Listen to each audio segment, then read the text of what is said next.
మన రాశిని బట్టి మహాభారతంలో మన క్యారెక్టర్ ఏంటి అనేది చెప్పొచ్చు అని మీకు తెలుసా?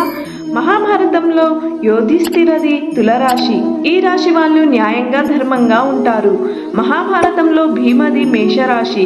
ఈ రాశి వాళ్ళకి స్ట్రెంగ్త్ అండ్ వారియర్ నేచర్ అనేది ఉంటుంది. ఇంకా అర్జునది మీనరాశి. ఈ రాశి వాళ్ళకి నాలెడ్జ్ స్కిల్స్ అనేది ఎక్కువ ఉంటాయి. మహాభారతంలో దుర్యోధనది కర్కటక రాశి. ఈ రాశి వాళ్ళు కష్టానికి ప్రతిఫలం లేకుండా పోతుంది. ఇంకా చెప్పాలంటే భీష్మది కుంభరాశి. ఈ రాశి వాళ్ళు ఫిజికల్గా మెంటల్గా చాలా స్ట్రాంగ్గా ఉంటారు. మహాభారతంలో శ్రీకృష్ణుడిది వృషభ రాశి. ఈ రాశి వాళ్ళు ఎదుటి వారికి హెల్ప్ చేసే మెంటాలిటీ ఉంటుంది. మరి మహాభారతంలో మీకు ఏ క్యారెక్టర్ వచ్చిందో కామెంట్ చేయండి. ఇలాంటి ఇన్ఫర్మేటివ్ కంటెంట్ కోసం మన ఛానల్ని సబ్స్క్రైబ్ చేసుకోండి.